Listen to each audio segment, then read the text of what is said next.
ആമേൻ, ആമേൻ.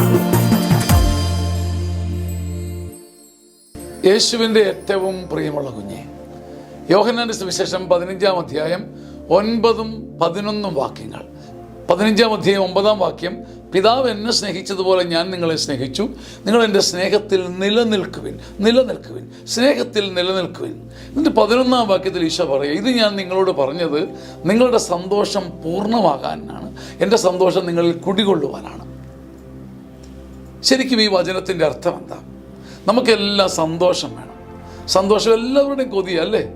പക്ഷെ സന്തോഷം നിലനിൽക്കണമെങ്കിൽ സ്നേഹത്തിൽ നിലനിൽക്കണം.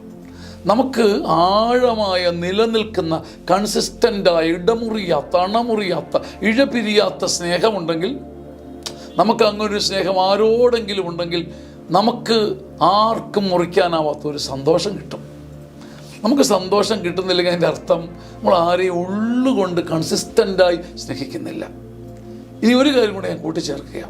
നാളുകൾക്ക് മുമ്പ് പ്രാർത്ഥിച്ചപ്പം എനിക്കൊരു സ്വന്തമായൊരു ബോധ്യം കിട്ടി. എൻ്റെ ഒരു സ്നേഹിതനും അത് പറയുന്നത് കേട്ടു. ഈ സ്നേഹത്തിലേക്കുള്ള വാതായനം, ഈ സ്നേഹത്തിലേക്കുള്ള വാതിൽ പ്രാർത്ഥനയാണ്. അപ്പം ശരിക്കും ഞാൻ നിനക്ക് വേണ്ടി പ്രാർത്ഥിച്ചാൽ, ഞാൻ പ്രാർത്ഥിക്കുന്ന തോതനുസരിച്ച് എൻ്റെ സ്നേഹം വർദ്ധിക്കും.